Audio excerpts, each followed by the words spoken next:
নমস্কাৰ গুৱাহাটী টাইমছ চাই থকাৰ বাবে ধন্যবাদ ষ্টুডিঅ'ত মই ফাতেমা আসমিন লোক জাগৰণ মঞ্চৰ উদ্যোগত নগাঁৱৰ নেহেৰুবালিত প্ৰতিবাদী কাৰ্যসূচী ৰূপায়ণ বাংলাদেশত হিন্দু নৰহত্য আৰু মঠ মন্দিৰ ধ্বংসৰ প্ৰতিবাদত এই প্ৰতিবাদী কাৰ্যসূচী ৰূপায়ণ কৰে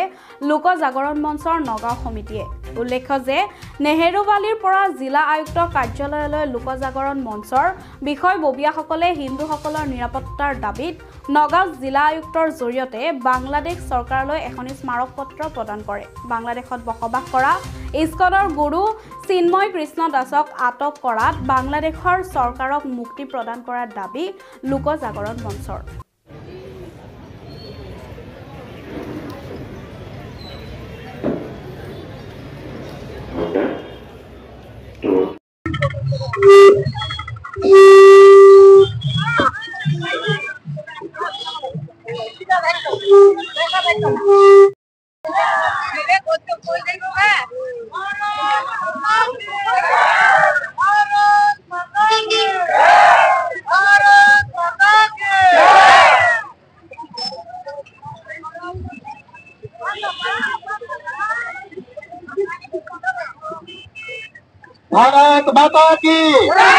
भारत माता की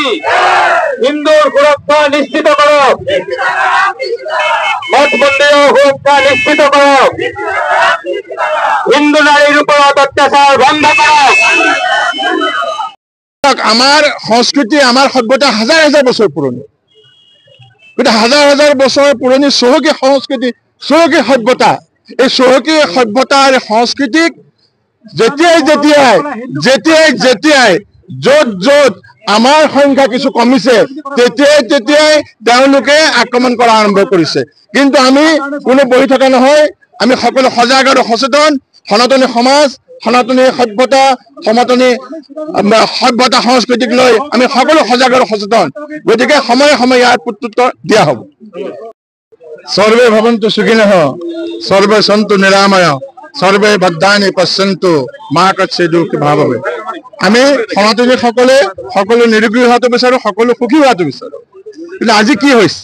আজি আপোনালোকে দেখা পাইছে বৰ্তমান বাংলাদেশত সনাতনীৰ ওপৰত নিৰ্যাতন আৰম্ভ হৈছে হত্যা হৈছে লুণ্ঠন হৈছে ধৰ্ষণ হৈছে মানে চৰম সীমা অতিক্ৰম কৰিছে আজিৰ তাৰিখত বাংলাদেশত থকা প্ৰায় 6% সনাতনীয়ে অনিশ্চয়তাত ভুগিছে চিন্ময় দাস চিন্ময় কৃষ্ণ দাস ইস্কনৰ যি গুৰু তেখেতক আটক কৰা হৈছে কৰায়ত্ব কৰি তেখেতক জেলত নিক্ষেপ কৰিছে এই সনাতনী আমি হিন্দুসকলে আমি বিভিন্ন পন্থাত বিশ্বাসী হ'ব পাৰোঁ গতিকে আমি সনাতনী হিচাপে আমি আজি একত্ৰিত হৈছোঁ আমি নগাঁৱত লোক জাগৰণ মঞ্চৰ উদ্যোগত আমি সকলো একত্ৰিত হৈছোঁ আৰু এটা বাৰ্তা প্ৰেৰণ কৰা হৈছে যে আমাৰ যি সভ্যতা হাজাৰ হাজাৰ বছৰ পুৰণি সভ্যতা আমাৰ হাজাৰ হাজাৰ বছৰ পুৰণি সংস্কৃতি তাত যদি কোনোবাই কুঠাৰাঘাত কৰিব বিচাৰে আমাৰ যদি সনাতনীৰ ওপৰত আক্ৰমণ কৰিব বিচাৰে আমাৰ সনাতনী যদি জীয়ৰী বোৱাৰীৰ ওপৰত আক্ৰমণ কৰিব বিচাৰে আমাৰ সনাতনী জীয়ৰী বোৱাৰীক যদি ধৰ্ষণ কৰে তেওঁলোকক কোনো কাৰণে কোনো পৰিস্থিতিতে ক্ষমা কৰা নহ'ব এই বাৰ্তা আজি লোক জাগৰণ মঞ্চ নগাঁৱৰ পৰা প্ৰেৰণ কৰা হৈছে আৰু আমাৰ ইয়াত ইতিমধ্যে প্ৰতিবাদী সভা আৰম্ভ হৈছে আমাৰ জিলা আয়ুক্তৰ জৰিয়তে বাংলাদেশৰ চৰকাৰলৈ স্মাৰক পত্ৰ প্ৰেৰণ কৰা হ'ব তাত বাংলাদেশত থকা হিন্দুসকলৰ সুৰক্ষা জীৱন সা সম্পত্তি সকলো ধৰণৰ সুৰক্ষা সুনিশ্চিত কৰক তাত মঠ মন্দিৰ সুৰক্ষিত কৰক বিভিন্ন ধৰণৰ দাবী সম্মিলিত এখন স্মাৰক পত্ৰ প্ৰেৰণ কৰা হ'ব আৰু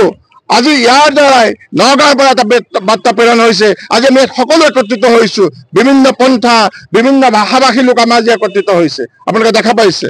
যে আমি এখন ক্ষুদ্ৰ ভাৰতবৰ্ষ অসমখন হিচাপে ক্ষুদ্ৰ ভাৰতবৰ্ষ বিভিন্ন জাতি উপজাতি আমি ইয়াত বাস কৰোঁ গতিকে এই বাৰ্তাই অনাগত দিনত আমাৰ সনাতনী সভ্যতা সংস্কৃতি